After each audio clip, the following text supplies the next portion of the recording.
नमस्कार दोस्तों, आज हम इस वीडियो में आप लोगों को संस्कृत का 50 वीवीआई ऑब्जेक्टिव क्वेश्चन बताने वाले हैं और ये आपके बोर्ड एग्जाम में 100% लड़ने की गारंटी है।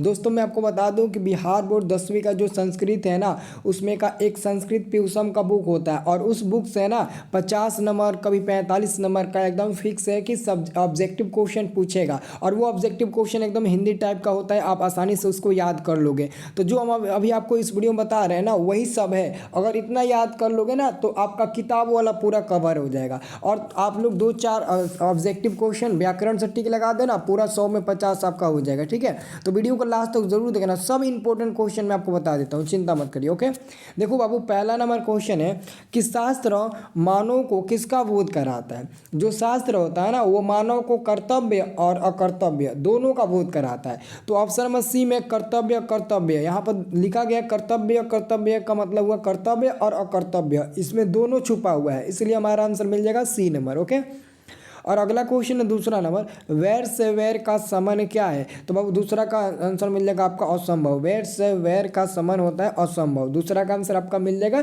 बी नंबर, इसे याद रखना। और तीसरा नंबर आपका क्वेश्चन है कि नदियाँ नाम और रूप को छोड़कर किस में मिलती है। नदियाँ नाम और रूप को छोड़कर समुद्र में विलीन हो जाती है, समुद्र में मिल जाती है। तो तीसरा का आंसर ए नंबर मिलेगा। चौथा नंबर क्वेश्चन है महान से भी महान क्या है। तो महान से भी महान आत्मा होते हैं। महान से भी महान क्या होते हैं, तो महान से भी महान बाबू आत्मा होते हैं, याद रखना।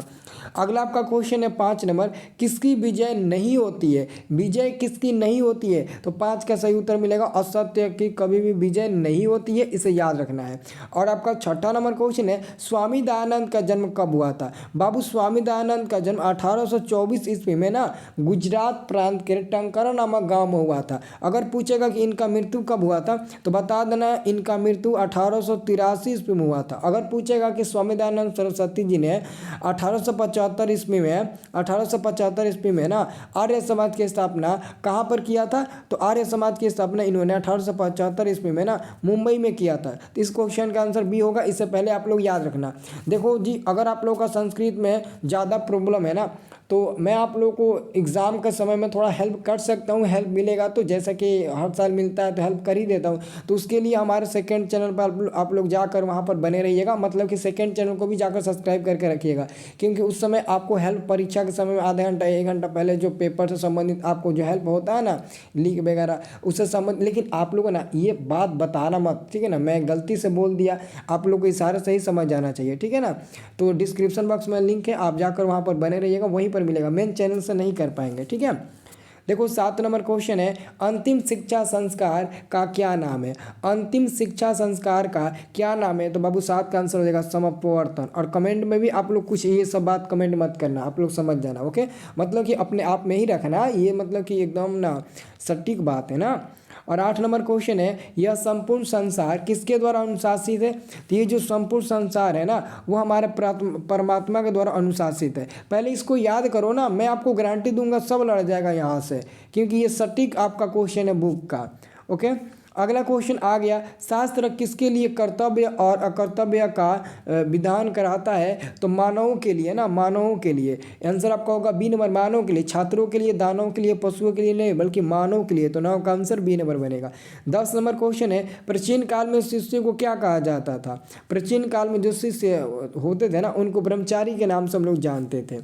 अगला क्वेश्चन आपका है पटना का इतिहास पुराना है। तो पटना का इतिहास 2500 वर्ष पुराना है। कितना, 2500 वर्ष पुराना है। अगला क्वेश्चन 12 नंबर है कूटनीतम काव्य के कवि कौन है। तो दामोदर गुप्त जी हो जाएंगे। कूटनीतम काव्य के कवि कौन हो जाएंगे, दामोदर गुप्त जी हो जाएंगे, इसे याद रखना है। अगला आपका क्वेश्चन है यूनान का राजदूत कौन था। यूनान का राजदूत मेगास्थनीज था। मेगास्थनीज, वो ये भी मतलब कि पटना में आया हुआ था मेगास्थनीज, याद रखना। राजशेखर की रचना पूछा गया है। तो बाबू राजशेखर की रचना क्या हो जाएगा, काव्य मीमांसा हो जाएगा। ऑप्शन नंबर ए में जो दिया ना, यही हो जाएगा आपका काव्य मीमांसा, इसे याद रखना। अगला आपका क्वेश्चन 15 नंबर है कुमेदी महोत्सव किस ऋतु में मनाया जाता था। तो शरद ऋतु में। कुमेदी महोत्सव शरद ऋतु में मनाया जाता था, इसे याद रखना, डी नंबर आंसर मिल मिल जाएगा।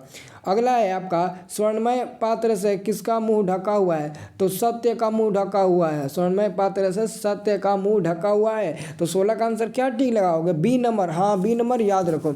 अगला क्वेश्चन है आपका कि पटना में हमेशा युद्ध, आग और बाढ़ का भय रहेगा, यह किसने कहा था, तो बाबू भगवान बुद्ध ने ना, भगवान बुद्ध ने ये भविष्यवाणी किया था कि हाँ मैंने आने वाले समय में जो पटना होगा ना वो महानगर होगा, बड़ा एरिया होगा, बड़ा नगर होगा, लेकिन आग लगी, बाढ़, युद्ध वगैरह से हमेशा भयभीत रहेगा।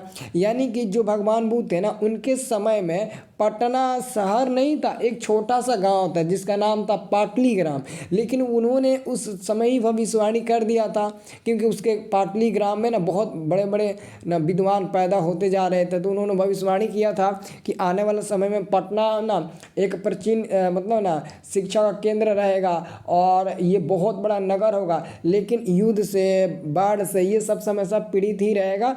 इन्होंने कहा था और वो बात सही भी हो रही है।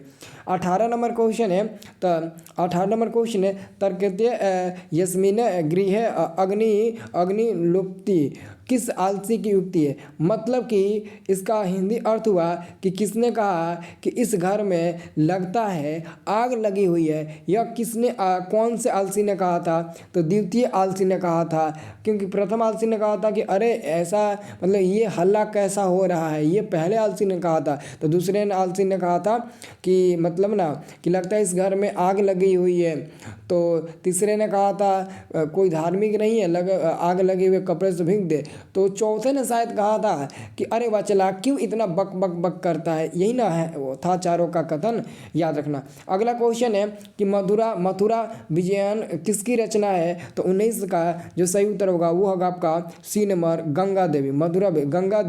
गंगा देवी की रचना कौन सा है, मथुरा विजयनम। ठीक है, याद रखना, ये बहुत इंपॉर्टेंट क्वेश्चन है। 19 नंबर और 20 नंबर क्वेश्चन है विशाल संस्कृत साहित्य किसके द्वारा संवर्धित है, तो 20 का सही आपका उत्तर मिलेगा, ऑप्शन नंबर सी मिलेगा, कवियों और शास्त्रकारों।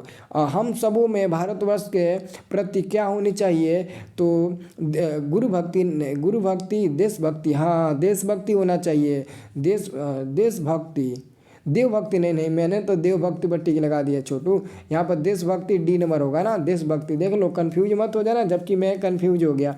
अब देखो अगला क्वेश्चन हमारा है कि समप्रवर्तन संस्कार का मुख्य उद्देश्य क्या होता है। समप्रवर्तन जो संस्कार होता है ना वो शिक्षा संस्कार का अंतिम भाग होता है ना, तो हमारा 22 का पता है सही उत्तर क्या मिलेगा, ऑप्शन नंबर ए मिल जाएगा, गृहस्थ से मतलब गुरु गृह से गृहस्थ जीवन में प्रवेश करना होता है। अगला क्वेश्चन है विद्या की रक्षा किससे की जाती है, तो अगर आपको विद्या की रक्षा करना है तो योग से करिए। शास्त्रकारा पाठ की शैली में है, शास्त्रकारा पाठ किस शैली में है, तो 24 का आंसर आप लोग को याद रखना है, प्रश्नोत्तर, ऑप्शन नंबर बी हो जाएगा, इसे याद रखना। अगला क्वेश्चन है अशांति के निवारण का उपाय किस पाठ में किया गया है, तो विश्व शांति जो हमारा पाठ है ना, इसमें अशांति का मतलब अशांति को दूर करने के लिए वहाँ पर बातें बताया गया है, वर्णन किया गया है। अगला क्वेश्चन है आपका 26 नंबर, कर्णस्य दानवीटा पाठ किस ग्रंथ से संकलित है, तो कर्णभार रूपक से संकलित है, ए नंबर मिल जाएगा। हितोपदेश के रचनाकार कौन है, तो बाबू नारायण पंडित हो जाएंगे, बी नंबर मिल जाएगा, इसे याद रखना। अगला क्वेश्चन है मंदाकिनी वर्णम पाठ में कुल कितने पद है, 11 है ना, मंदाकिनी वर्ण 11 है ना, 28 का 11 है ना, नहीं 11 नहीं है, 10 है शायद, हाँ 10 है बाबू। मंगलम पाठ में ना 10 मंत्र है, ये गिन लेना, 10 वहाँ पर पद संकलित है। अगला क्वेश्चन है स्वामी दयानंद का जन्म किस राज्य में हुआ था, तो गुजरात में हुआ था, गुजरात राज्य में और टंकरा नामक गांव में, याद रखना। अगला क्वेश्चन है राम परवेश राम को छतराम अध्ययनम तप का उपदेश किसने दिया था, तो गुरु ने दिया था या फिर पिताश्री ने दिया था, तो 30 का आंसर मिलेगा गुरु ने दिया था। अगला क्वेश्चन है वनवास प्रसंग में राम सीता लक्ष्मण के साथ कहाँ पहुँचे, चित्रकूट, कहाँ पहुँचे, चित्रकूट, 31 का आंसर मिल जाएगा, सी नंबर चित्रकूट पहुँचे। अगला क्वेश्चन बाबू नरक के द्वार कितने हैं जिससे व्यक्ति का नाश होता है, तो नरक का 3 द्वार होते हैं, काम, क्रोध और लोभ। काम, क्रोध, लोभ, ये 3 नरक के द्वार होते हैं मनुष्य के लिए, याद रखना। और जो ये हमारा पाठ है ना वो बहुत इंपॉर्टेंट है, इसमें इन तीनों मतलब द्वारों को त्याग देने की शिक्षा दिया गया है, याद रखना। अगला क्वेश्चन है, आधुनिक काल की संस्कृत लेखिकाओं में अति प्रसिद्ध कौन है? तो पंडिता छमाराव हो जाएंगे। आंसर आपका मिल जाएगा 33 का सी नंबर मिल जाएगा। अगर मैं अगला क्वेश्चन की बात करूँ ना 34 नंबर, तो 34 नंबर हम लोगों का क्वेश्चन है, वस्तुतः इस समय संसार किस महासागर के कुल मध्य स्थित दिख रहा है? तो अशांति, मतलब कि आज मतलब कि पूरा संसार अशांति का महासागर में पूरा डूबा हुआ दिख रहा है। अगला क्वेश्चन है, परपीड़न किसके लिए होता है? तो पाप के लिए। किसके लिए? पाप के लिए परपीड़न होता है, याद रखना। 35 का आंसर बी नंबर मिलेगा। ऋषियादि प्रेरित को क्या कहते हैं? कृतक कहते हैं। यहाँ पर 36 का आंसर मिलेगा सी नंबर, याद रखना। अगला क्वेश्चन है, मीमांसा है ना, मीमांसा दर्शन के रचनाकार कौन है? तो जैमिनी हो जाएंगे। काव्य मीमांसा नहीं है बल्कि केवल मीमांसा है, तो जैमिनी हो जाएंगे, जैमिनी। 37 का आंसर आपका मिल जाएगा ऑप्शन नंबर ए मिल जाएगा, इसे याद रखना है। अगला क्वेश्चन है आपका 38 नंबर, प्राचीन काल में शिष्य को क्या कहा जाता है? ब्रह्मचारी। लगता है क्वेश्चन 2 बार रिपीट हो गया। अगला क्वेश्चन है, नीति श्लोका पाठ किस ग्रंथ से संकलित है? तो नीति श्लोका पाठ विदुर नीति से ना, विदुर नीति से संकलित है ना, तो यहाँ पर 39 का हम लोग का ऑप्शन नंबर ए मिल जाएगा। अगला क्वेश्चन देखिए, स्वामी दयानंद के बचपन का क्या नाम था? तो बाबू स्वामी दयानंद के बचपन का नाम था मूल शंकर। का नाम था? तो मूल शंकर नाम था। अगला क्वेश्चन 41 नंबर है कि मंदाकिनी वर्णम पाठ के कवि कौन है? मंदाकिनी वर्णम जो आपका पाठ है ना, उस पाठ के कवि है वाल्मीकि जी। कौन है? वाल्मीकि जी, याद रखना। अगला क्वेश्चन है, व्याघ्रपति कथा पाठ के रचयिता कौन है? तो नारायण पंडित हो जाएंगे, ऑप्शन नंबर ए बी हो जाएगा। अगला क्वेश्चन है 43 नंबर बाबू कि कर्णास्य दानवीरता पाठ किस ग्रंथ से संकलित है? तो 43 का पता है ना, ऑप्शन नंबर ए हो जाएगा कर्णभार। क्या हो जाएगा? ऑप्शन नंबर ए हो जाएगा कर्णभार से संकलित। ओके, अब देखिए अगला क्वेश्चन आपका है 44 नंबर। ये क्वेश्चन है, न्याय दर्शन के प्रवर्तक कौन है? न्याय दर्शन के प्रवर्तक कौन है? तो यहाँ पर आपका 44 का आंसर मिल जाएगा, ऑप्शन नंबर बी मिल जाएगा, गौतम हो जाएंगे। और अगला क्वेश्चन, आर्यभट्टियम किसकी रचना है? तो नाम से ही पता चल जाता है कि आर्यभट्ट का है। ओके, अगला क्वेश्चन है, विद्यापति क आसित विद्यापति क्या थे? कौन थे? तो विद्यापति एक लोकप्रिय मैथिली वाले कवि थे, तो मैथिली आप लोग टिक लगाइएगा, ये मैथिली कवि थे। अलस कथया कथकार क, यानी कि अलस कथा जो पाठ है उसके कथाकार, उसके लेखक कौन है? तो विद्यापति हो जाएंगे। आंसर आपका मिल जाएगा यहाँ पर आपका डी नंबर, इसे याद रखना। अगला क्वेश्चन, आधुनिक संस्कृत लेखिका का प्रसिद्ध है? यानी कि आधुनिक काल में संस्कृत लेखिका में कौन प्रसिद्ध है, अति प्रसिद्ध है? तो पंडिता छमाराव की मैं बात कर रहा हूँ। आंसर आपका ए नंबर मिल जाएगा। अगला क्वेश्चन, आर्य समाज की स्थापना कदा अभवत? यानी कि आर्य समाज की स्थापना कब किया गया था? 1875 ईस्वी दिया है, नहीं दिया ना यहाँ पर। आर्य समाजस्य स्थापना कदा अभवत, देखो यहाँ पर गलती दिया छोटो, हमको लगता है 1875 होगा। देखो यहाँ पर ऑप्शन में जो सी है ना, आप लोग काट दीजिए, 1885 नहीं 1875 याद रखिए, क्योंकि आपको पता है आर्य सामंजस्य की स्थापना स्वामी दयानंद ने किया था, जबकि उनकी मृत्यु 1883 में ही हो गई थी। तो 1885 में उन्होंने कैसे स्थापना कर दिया? इसलिए 1875 में स्थापना किया था। भले ही यहाँ पर गलत प्रिंट दिया है, कोई बात नहीं है, हम सुधार देते हैं। और 50 नंबर क्वेश्चन है, क पंके अपतत, इसका मतलब हुआ कि जो पंख था ना, पंख में, यानी कि पंख यानी कि मिट्टी का जो पंख था उसमें कौन जाकर फंस गया था?